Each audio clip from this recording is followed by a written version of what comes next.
Let me show you how to remove the air from the fuel system on a Bobcat skid steer loader, and we have a Kubota diesel under the hood V2203. After replacing the filter element or when your fuel tank run out of fuel, the air must be removed from the fuel system before starting the engine. We need pliers and a rag. Let's place the rag by the fuel filter housing.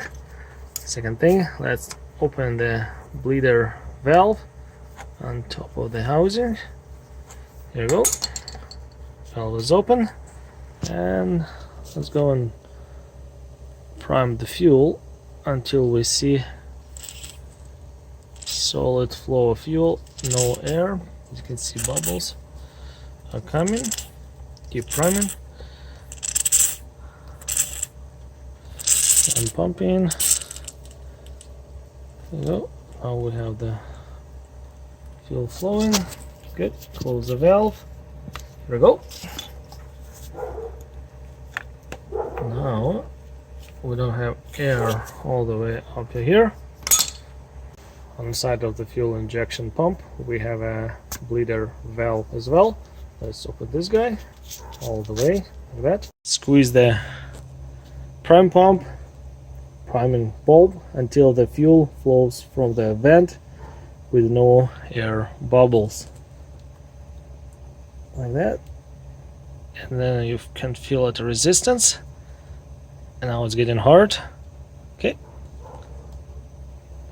I can feel the no air resistance inside the bulb, and hard, only solid fuel. Okay, good.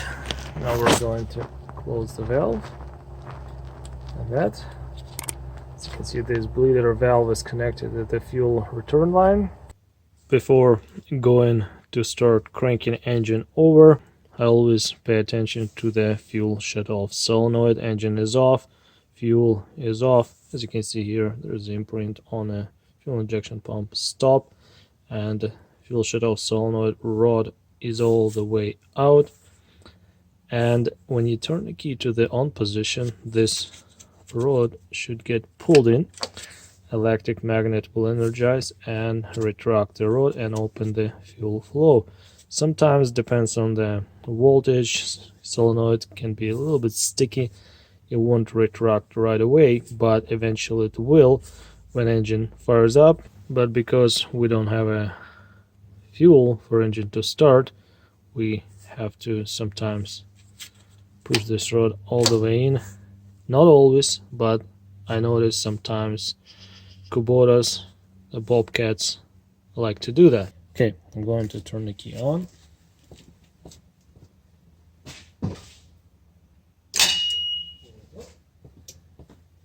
You heard the click. Solenoid got energized and opened the fuel flow.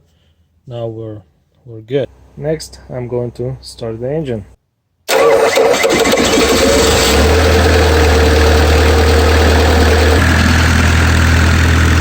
we want to open a little bit the valve, get the rest of the air maybe out a little bit.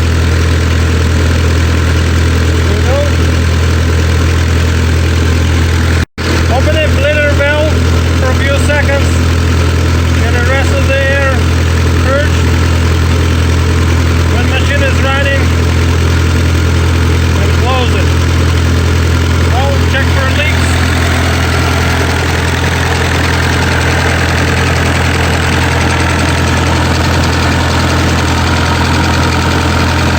That's it. Yeah, this is how you purge the air from the fuel system on a Bobcat skid steer. Thank you so much. Thumbs up, subscribe to the channel. It's helpful, informational. See ya. Thank you.